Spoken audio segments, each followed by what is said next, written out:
Well, a big show coming up, including a bombshell phone call. The woman who was bashed, allegedly by a detainee, chewing out the immigration minister who released him. I'll show you that, but first I want to get straight to something that so shocked me today. There's a sickness coming over our universities, a savagery that threatens not just Jews, everyone who still believes in our civilisation.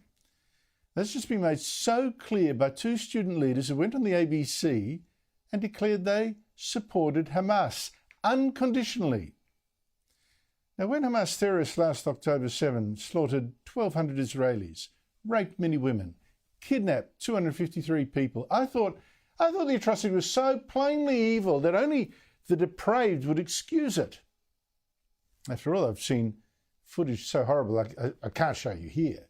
I mean, civilians being shot dead, beheaded, raped so badly their pants were filled with blood.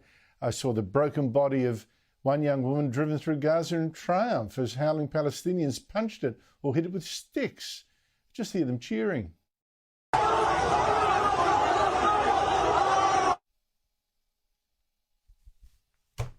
Now, for a short while, indecently short while, anti-Israel activists would at least say they couldn't condone what happened, before going, blah, blah, blah, blah, blah, But now look.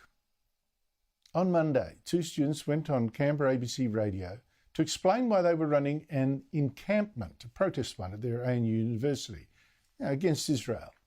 One was Beatrice Tucker, that's the woman on the left, an encampment organiser and representative last year on the ANU Student Association.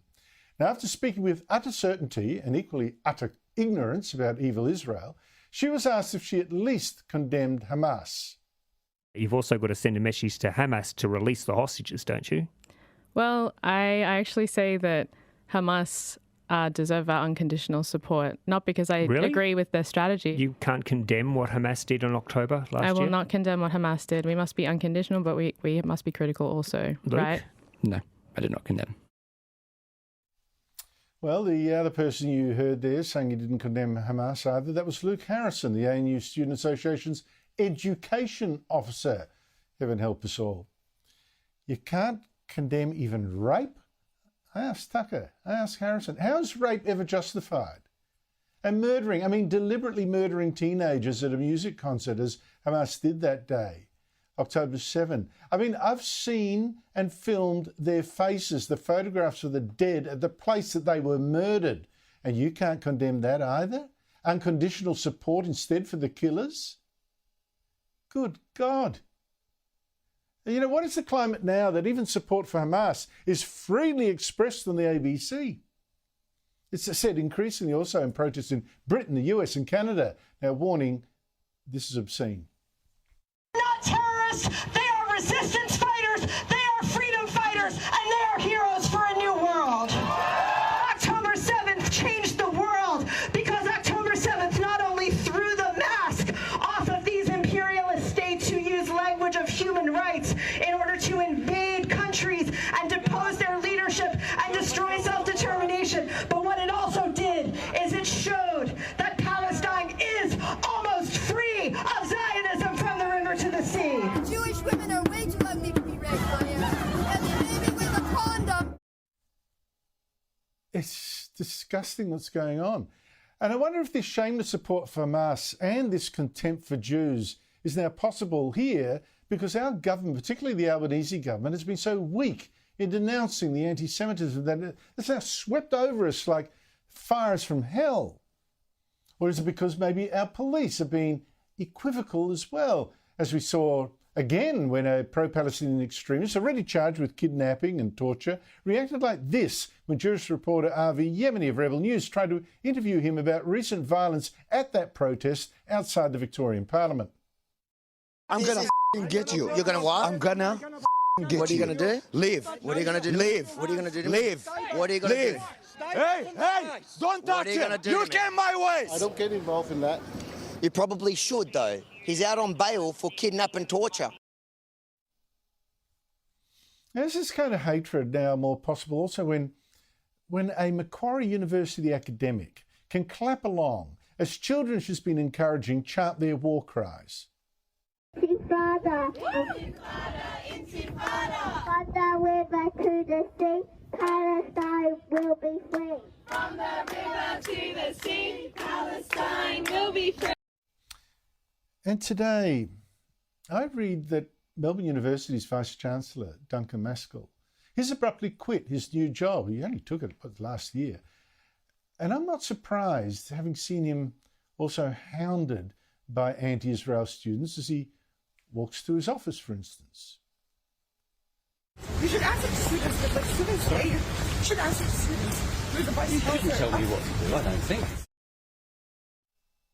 At his office, there's been no peace either, not from the protesters with their bullhorns and fire alarms, shouting abuse and war cries and demands.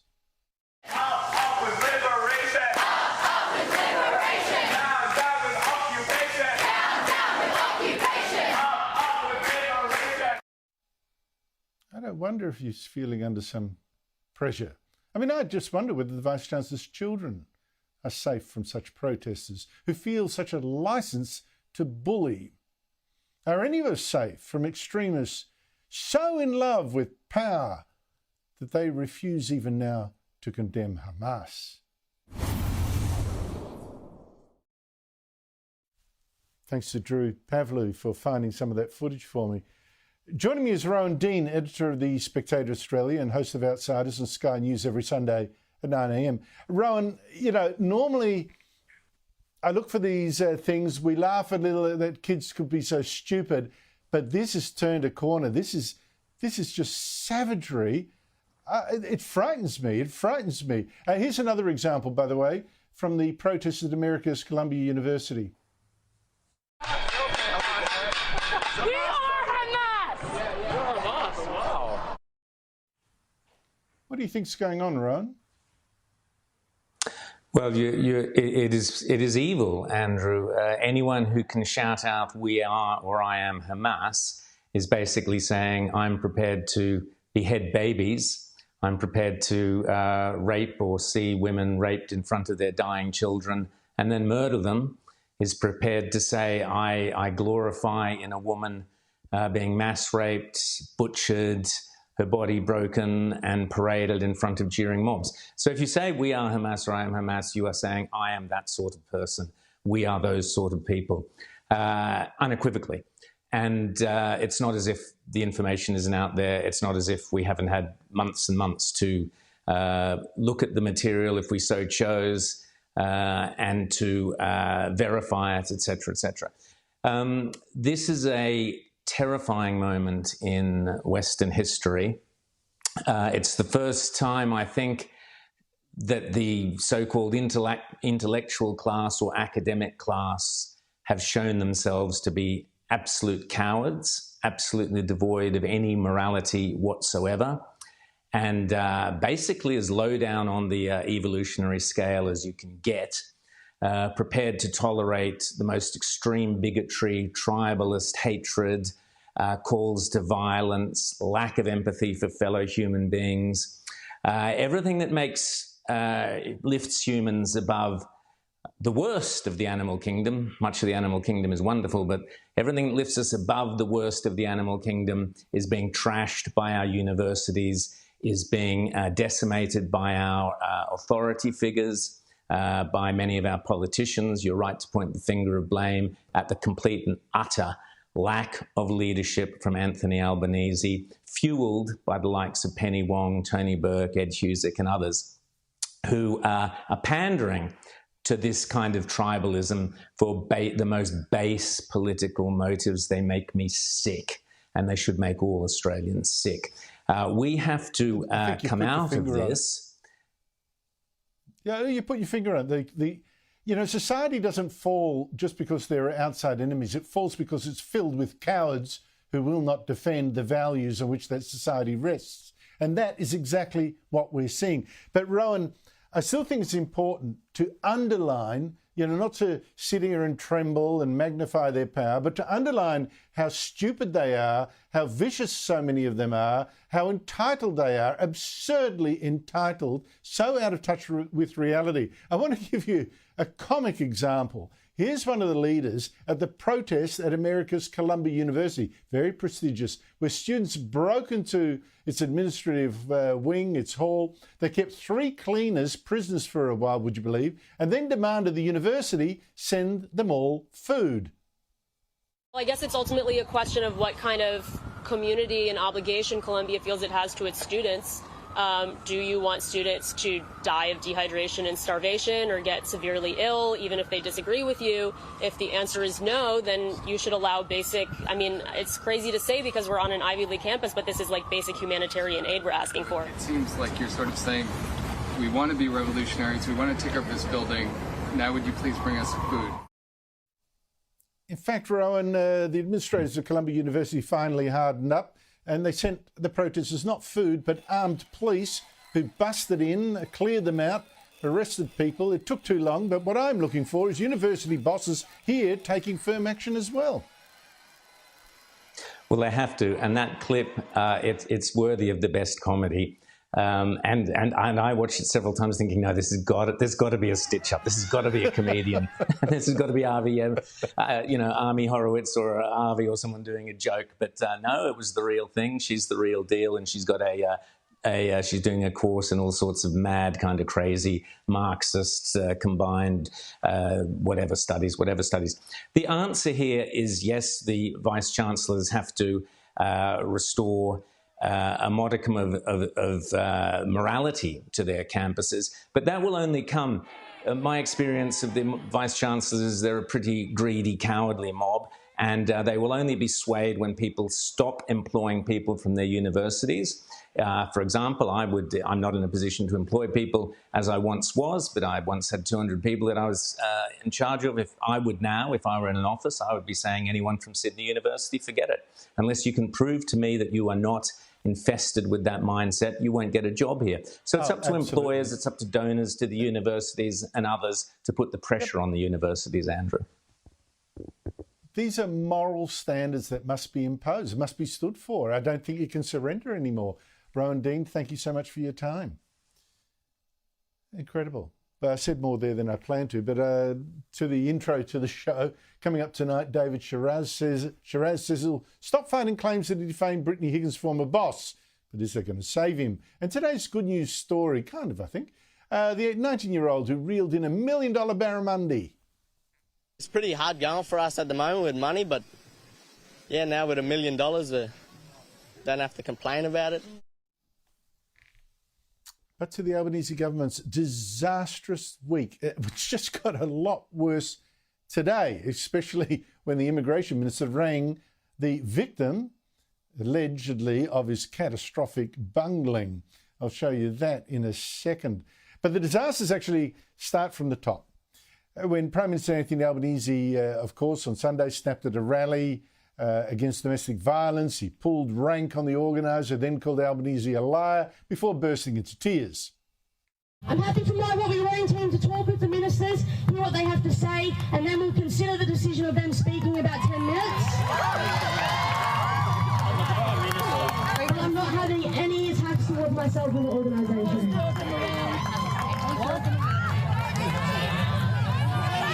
Speaking or not speaking? To be clear, we did ask to speak, myself and Katie, and we're told that that wasn't possible, and that's fine. I respect the organisers' right to do that. That's a full-out lie. To do that. We're here today to demand that governments of all levels must do better, including my own, including every state and territory government.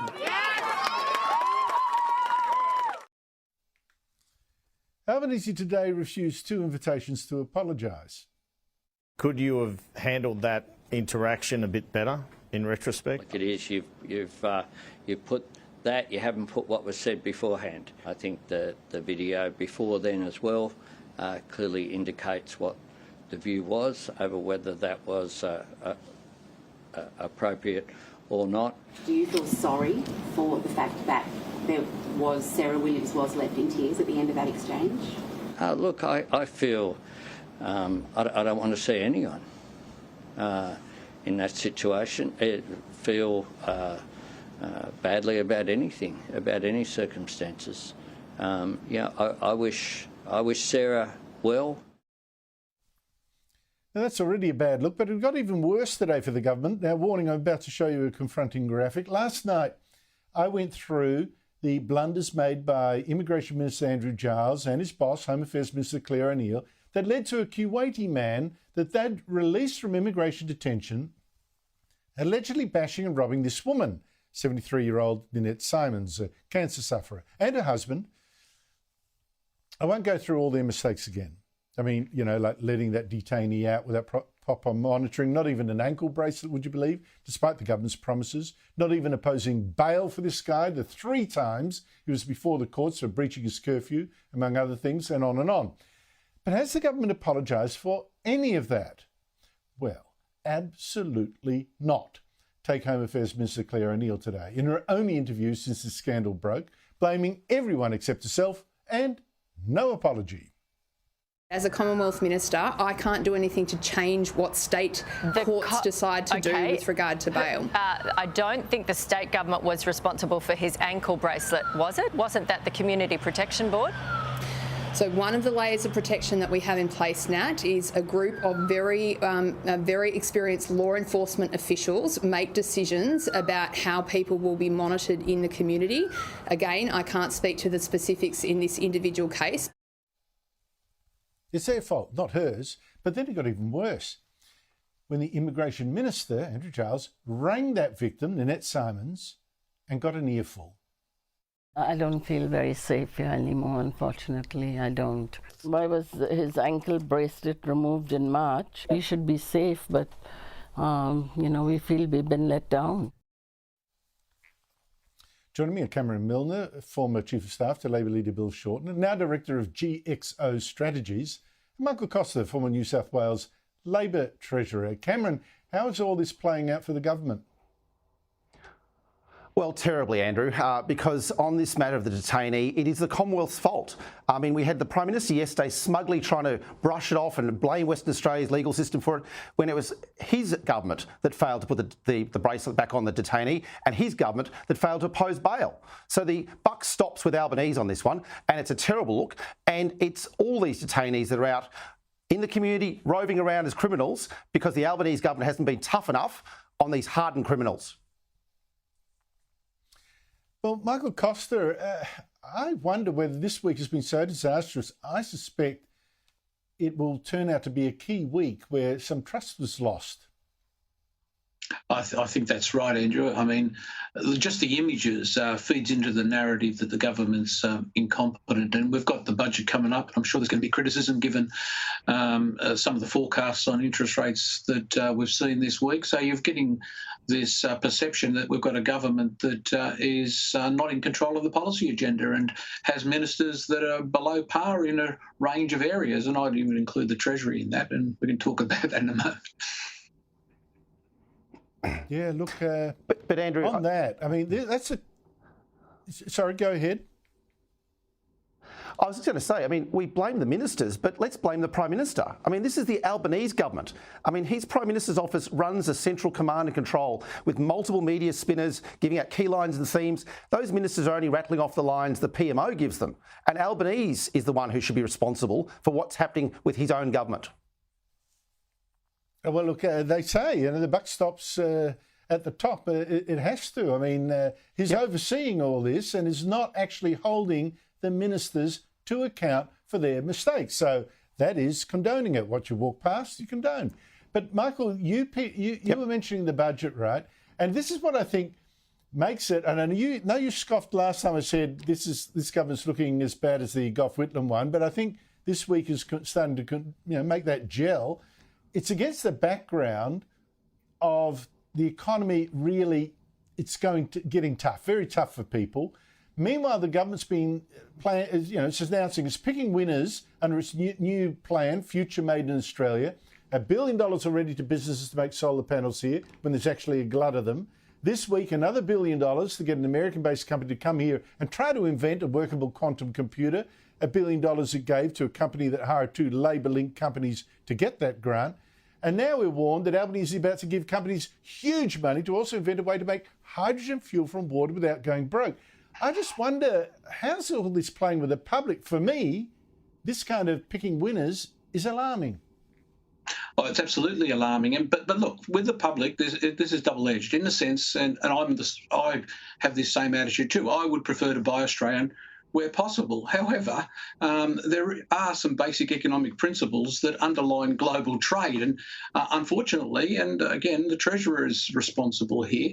You should have spent less time reading about Paul Keating and maybe more time reading about David Ricardo and comparative advantage and perhaps even Adam Smith on markets, because the bottom line here is this is going to be a disaster. We've had an iteration of this. It's like watching a bad sequel to a bad movie. I mean, remember the Button Plan? Last time round, they decided when they were going to get into industry policy, they spent billions and billions of dollars to try and boost manufacturing in Australia, reinvent the car, and it was a disaster. And I see the same thing happening now. In terms of this quantum computer, I think that's the worst example of this. Do you seriously think we're going to compete with the States, Japan, China, and the EU on quantum computing? It's nonsense. I think there's another issue, and this borders on scandal. They need to release the documents that underpin this arrangement. Now, if they're producing venture capital, that means taking an equity stake in most cases. Are they doing that? Are there going to be union agreements that underpin some of the manufacturing processes? How is this going to be commercialised? All these questions have to be answered. There's got to be transparency, but it is going to be a disaster, Andrew. Well, you mentioned Adam Smith, of course, the god of free markets. He's buried in Edinburgh. I went to see his grave. I noticed there are a lot of Chinese people laying flowers on it. I didn't notice any flowers from Anthony Albanese or Jim Chalmers, unfortunately, which would have been actually quite handy, I feel. But then again, Cameron, how do you think it's all going to play with the voters? I mean, the government thinks there's votes and going around state to state saying we're going to create a super new industry for the future. Here's another $1 billion. Well, $1 billion here, $1 billion there. Look, coming back to the quantum computer, the lobbying industry in Canberra tonight is a sort of a flutter with conversations, because potentially there were millions of dollars of success fees tied in with this $1 billion. So Lydia and Gerard, who are very well connected Labor guys, potentially could be up for millions of dollars of success fees based on the industry standards that happen for the lobbying industry in Canberra. So with $1 billion of public money, potentially millions of dollars of success fees are flowing to their firm. And good luck to them. Good luck to them. And these are companies, two were employed, but they're companies quite closely linked to Labor Party officials, former Labor Party officials, correct? They're all staffers. One worked for Richard Marles, another worked for Jim Chalmers. They're all deeply connected Labor staffers who are running this lobbying firm. Well. My taxes, they're party. They're Krug tonight. Michael Costa, Cameron Milner, thank you both for your time. Crony capitalism. Good God. After the break, I was pulling a face there, I think I'm getting reprimanded when I say the G-O-D word. Sorry about that. Lord's name in vain. After the break, just when you thought the Britney Higgins saga was over, a surprise from both her boyfriend and from Bruce Lehrmann, the man a judge called a rapist. And to Newswatch. Well, I said before the break that the Immigration Minister, Andrew Giles, and Home Affairs Minister, Claire O'Neill, had actually hidden, and I mean literally hidden, from the media to avoid talking about the bungles that led, allegedly, to that 73-year-old woman you saw, Nanette Simons, being allegedly bashed. Sorry about all the allegedlys, courts and all that kind of stuff. And then finally, they each gave just one interview to say, to sort of show, we're not really hiding, because we did give one interview. Giles went on the very safe ABC. My thoughts, I'm sure all of our thoughts are with Mr. and Mrs. Simons at this time, particularly during their recovery. And perhaps I should also say this, I'm also going to have to be very careful, as you'd appreciate, in terms of my comments, as these relate to matters which are before the courts, and it would be inappropriate for me to comment on specifics about a matter that is the subject of a police investigation. And as I showed you just before the break, O'Neill this morning went on her regular panel on Channel 7 Sunrise. And it was like the same sort of script, exactly the same script. Thoughts and prayers for Lynette and her husband. Can't talk about the case during a police investigation, but it wasn't our fault. I mean, seriously. Joining me on Newswatch is Sophie Ellsworth, media writer for the Australian newspaper. Sophie, what do you think, what do you make of this media strategy? Well, Andrew, the media strategy to me is quite clear. It's let's try and run dead on this issue, avoid the media, and then the caravan moves on, and then the next story comes out in the media. This is a classic tactic that you and I have seen for decades. It's not a new thing. But the thing here, Andrew, I think these politicians are not doing themselves any favours, is the public are not stupid. And when these politicians, when they're under the spotlight, they need to front the media and explain themselves, and they are doing anything but that. And I think those two interviews, the one they did each today, is to put out a few sound bites and then they can say we did an interview. But I don't think the Australian public are stupid, and I think they will see straight through this media strategy. Yes, and the way it's going, I mean, every day, despite their attempt to kill the story, brings forth new embarrassments, like the acknowledgement today, well, actually, no, we didn't oppose bail for this guy. You know, we did say yesterday, we sent out ministers with briefing notes saying we oppose bail for this guy, but the courts. No, they didn't. I mean, the way this is going, their incompetence will keep it alive. The Britney Higgins rape case, it keeps claiming more victims. I've never seen anything like this, Sophie. Justice Michael Lee today, he added a bit more. This is a couple of weeks after finally finding that, yes, indeed, Higgins was raped by colleague Bruce Lehrmann in Parliament House on the balance of probabilities. But no, Higgins did not tell the truth when she claimed the Liberal Party bosses at the time covered it up and bullied her into shutting up. What exactly was Justice Lee talking about today? What did he find? So this is continuing on because Bruce Lehrmann wants more time to potentially appeal the case, Andrew. So he now has his appeal time extended until the end of this month to make up his mind whether he does appeal this case. Justice Lee also today was quite scathing of Ten's lawyers and said comments made outside the court shortly after he handed down his judgment were misleading.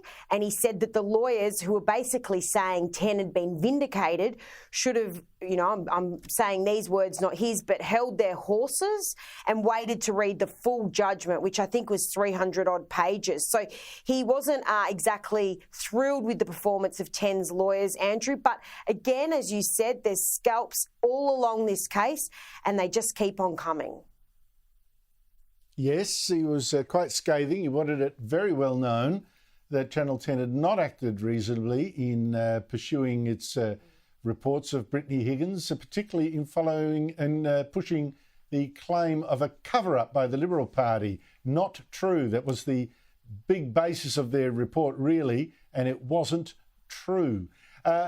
Lehrmann has said he's considering appealing Lee's verdict, as you say, after getting surprise advice. What do you think all that's about? Well, it's really interesting, Andrew. You'd sort of think the judgment was so detailed that he would probably walk away from this. I mean, he is, you know, got a huge legal bill facing him, running into millions potentially. But this case is not over, Andrew. So let's wait and see what the next step is. But just when you think this case is closed, another spanner is thrown in the works. Well, speaking of, I mean, there's more legal fallout in the other end of the continent. In Perth, Higgins and her boyfriend, David Shiraz, they're being sued for defamation by Higgins' former boss, the Defence Minister at the time, Linda Reynolds, for suggesting she tried to cover up the rape. And as we just were talking about, Justice Lee said there was no cover-up. Shiraz has now said he doesn't have the money to keep fighting and it's going to stop. Now, I'm not sure how that works, how that's going to save him. What's going on there? Well, it was interesting, Andrew, because yesterday when the court proceedings were discussing this, he put out a tweet. I mean, this is how this case is seeming to unfold. People go to social media And he basically said he doesn't have the funds to fight this. Again, I'm paraphrasing. And he wants to remove himself from it. Now, it's not as simple as just going, I've put my tools down, I'm walking away. I mean, this is the man who was putting quite a few things on social media that have ended up catching up with him and resulted in this subsequent legal action. And he did say that he didn't have the funds to fight it. Now, he is living over in France in a chateau. You know, he's put a lot of his life on social media, which to many of us looks quite, you know, luxurious, holidays and so forth. And I don't know that that's really going down well with Linda Reynolds' legal representatives. So he's crying poor. Again, this case just keeps going, Andrew. And not forgetting, he isn't working at the moment. He's unemployed. So, you know, you're going to need money to fight these sort of things. Well, don't forget his partner, though, was given $2.44 million by the Albanese government for this alleged bad treatment by the Liberal government that the judge, Justice Lee, said didn't actually happen. So, God, what a tangled web. Sophie Ellsworth, thank you so much for your time. After the break, finally, an MP moves to fight the transgender movement in schools to stop more children getting hurt. I'll talk to her after this. As you know from the show, I've worried for a long time about the explosion in the number of children suddenly saying, I'm transgender, and then not just getting attention, which some seem to need, but given drugs, of course, only too quickly to suppress their puberty. Later, even surgery to supposedly change their gender. Now, we've had experts here on the show from Australia and Britain saying, and America, this has been done without proper science to back it up. And now researchers commissioned by Britain's Cass Review into transgender care say Australia's guidelines on all this, on this transition business, lack rigour and independence. And they say they fail, the people doing all this, fail to recommend formal assessments that screen these children first for things like autism or sexual orientation or other possible explanations for them thinking they're in the wrong body. But so few politicians there call for action to defend what are often very vulnerable children, to defend them from being encouraged into transgender care they may not actually need and they could regret for the rest of their lives. But in South Australia, one politician is taking a stand. She's One Nation's Sarah Game, who joins me now. Sarah, good to see you again. What are you up to? Thank you so much, Andrew. Well, what I've done is today actually introduce into Parliament a piece of legislation that would remove the teaching of gender fluidity in the curriculum and restore all matters of moral and ethical teaching back to parents. I mean, Andrew, parents have never put their hands up and said, look, we can't do this, we want government to take over. Most parents are loving parents, and I believe that parents should be in charge of the morals and ethical teaching of their children, and that includes this issue of gender fluidity, for which there is no evidence for. Now, what prompted you to do this? Well, look, Andrew, I mean, firstly, I'm a mum. I've got 3 kids. And so as you mentioned, it is about actually preserving the well-being of our young people. But also, since I've been in politics over the last couple of years, I've listened to my constituents. And I would say this is not a right-wing view. This is a responsible view. The vast, vast majority of people, certainly here in South Australia, they have communicated they want the removal of gender fluidity teaching within the curriculum. And certainly I've had many conversations confidentially with principals who are also very concerned about what's being taught in the school curriculum. Well, what is being taught? Well, I can tell you here, Andrew, that it's a standard part of the Year 7 curriculum to teach all children about the gender unicorn or the genderbread man, where children are asked to consider whether their biology matches how they feel in their heart and in their brain. And I would say we shouldn't be bringing this to the attention of our young people. Schools are there to encourage and aspiration and engender ambition in our young people. And I really believe that all matters of morals and ethics need to be run by parents. And that's exactly what this piece of legislation does. Nothing of a moral or ethical nature would be presented to children without that content first being approved by the parents, by the primary caregivers. And there would be no teaching of gender fluidity because we need a curriculum based on evidence. But what do you make of the argument that someone would say, well, look, you know, there'd be children in real psychological pain, you know, whether they think maybe they're gay or they're lesbian or, in fact, transgender. Their parents don't understand. Their parents are really closed-minded, and this is a way to help the kids, you know, make up their own mind or whatever. What do you make of that argument? Well, I think the primary concern here really is that when we have a child in distress, parents, I mean, the vast, vast majority of parents are loving parents. They need that connection with their children. And when you have a child who is suffering or in some sort of mental anguish, I think without some evidence to the contrary, that parent is not responsible, it really needs to be back to the parents to say, look, this is how we need to manage my child at the moment, because what I'm concerned about and what I'm hearing is family breakdown and friction within families, because schools are able to take control and schools are able to exclude parents from these conversations. And I think that's a very dangerous thing.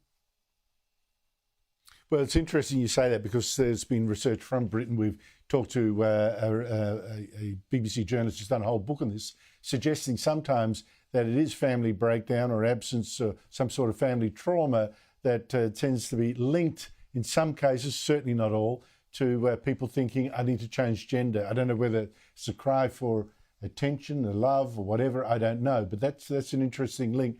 Finally, what support do you have for what you're doing in Parliament?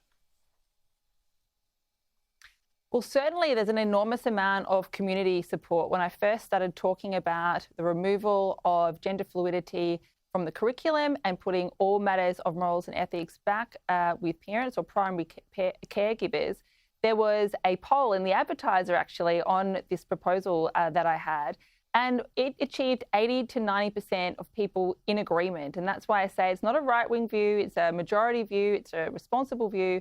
And so certainly within the community, there's a lot of support. Within Parliament, I believe that the Liberal Party are very open-minded to supporting this piece of legislation. And I also believe there will be some support from the crossbench. Unfortunately, when you have a Labor government and you have the level of Greens presence that we have here, it's unlikely to get through. But it's still worth putting up and it's still worth applying pressure to the Parliament. Look, raising the debate is only the first step, and if you don't do that, you'll get nowhere anyway. So good on you for doing that. Sarah Game, thank you so much for your time.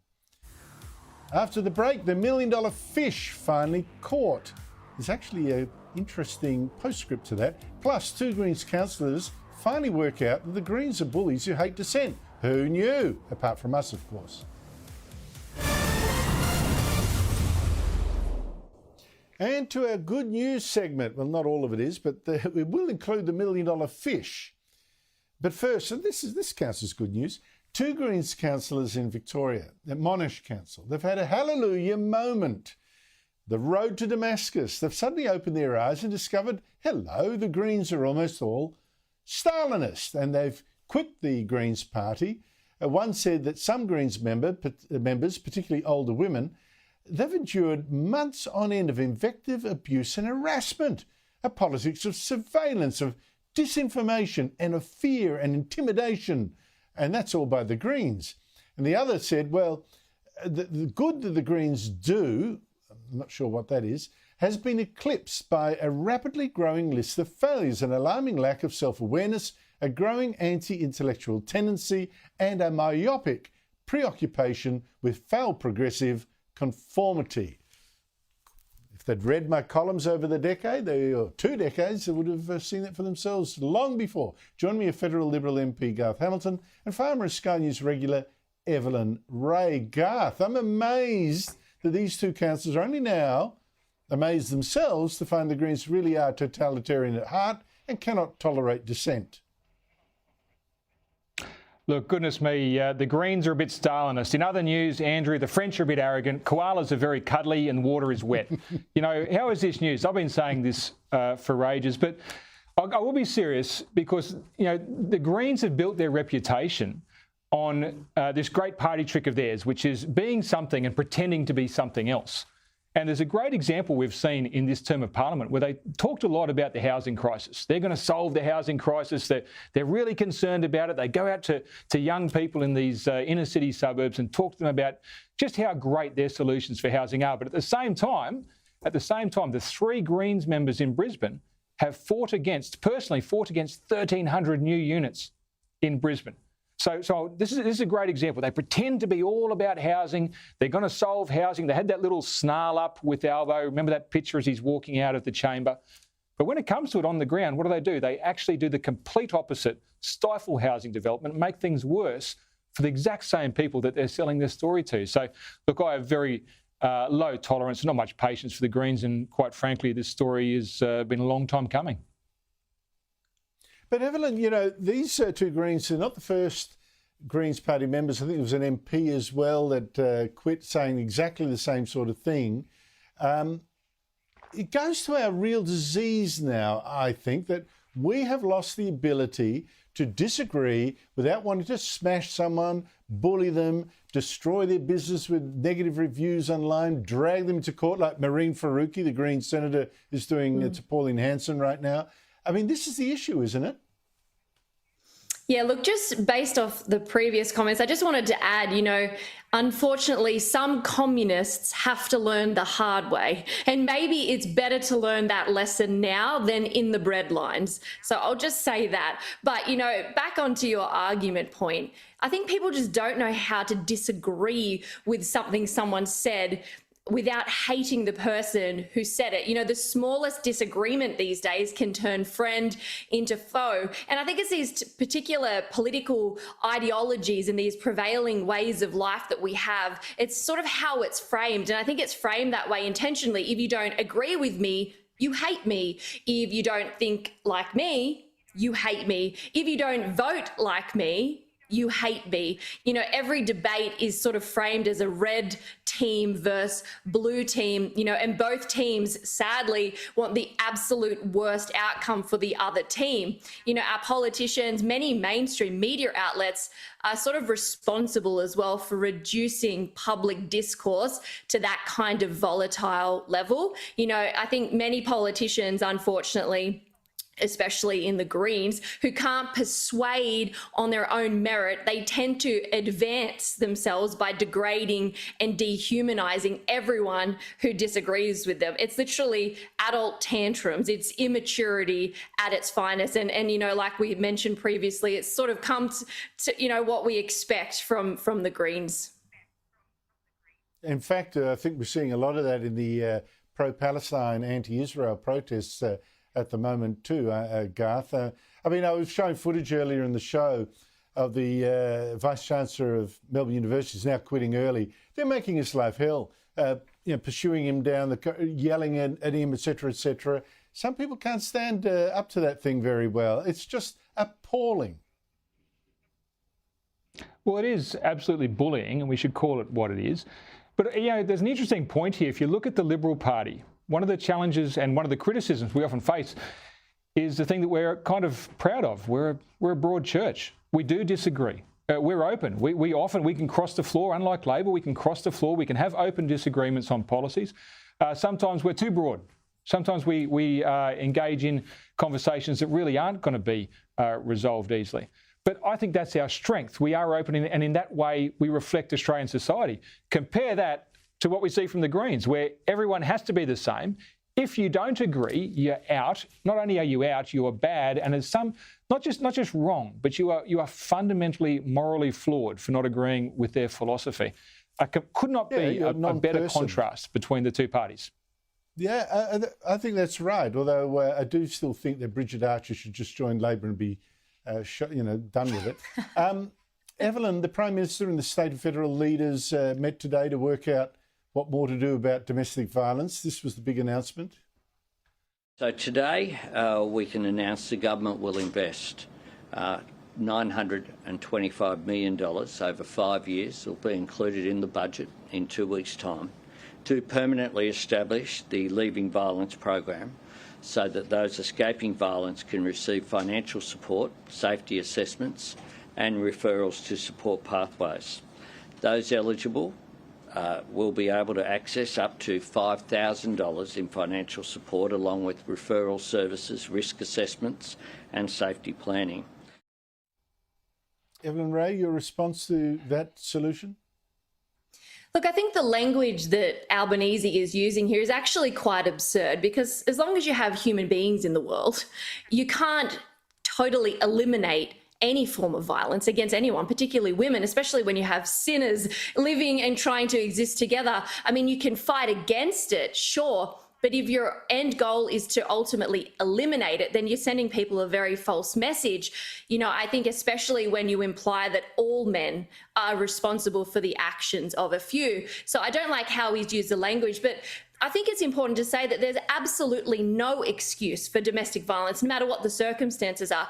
But I think we'd be pretty poor if we didn't at least have a conversation about the studies around domestic violence and how they've shown that there is a link between financial strain and an increased likelihood of intimate partner violence. And so when you add increased mental health issues to that, which we've seen, I think, a 47% increase in mental health in the last 15 years, when you have that as well as these other financial strains, it's a very deadly combination. Sure, let's support, you know, these unfortunate victims of domestic violence, but let's not have unattainable goals. You know, all it does is sort of be a fantastic way for them to make them look busy. Let's look at preventing things. Let's look at minimizing things. I think that's really where Albanese should be focusing all his time and attention, instead of these smoke and mirrors. Oh, I'm doing this support, throwing out taxpayer money. Like, actually get to the heart of the problem. I'm all in favour of giving women options if they are victims of domestic abuse, but I think that $5,000 payout might lead to a bit of abuse, by the way. But to better news again.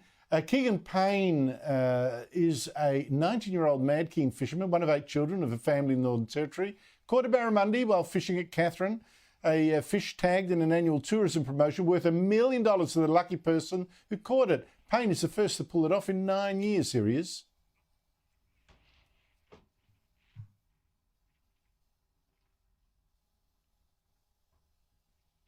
Nope, we don't have him.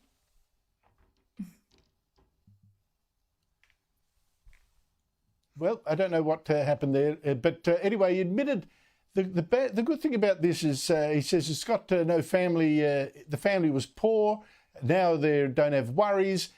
But there's going to be breaking news tonight from Matt Cunningham. Now there's got $1 million. Will he or won't he pay back the guy that he stole 2 vehicles from? Garth Hamilton, nice story to end the week with. Oh, look, well done, that young man. That's a good catch. I've had no experience catching anything like that. I'm pretty good at drowning worms, not catching fish. You know, good luck to him. I hope I one day can pull in something that looks as good as that. Absolutely. Evelyn Ray, Garth Hamilton, thank you so much to you both.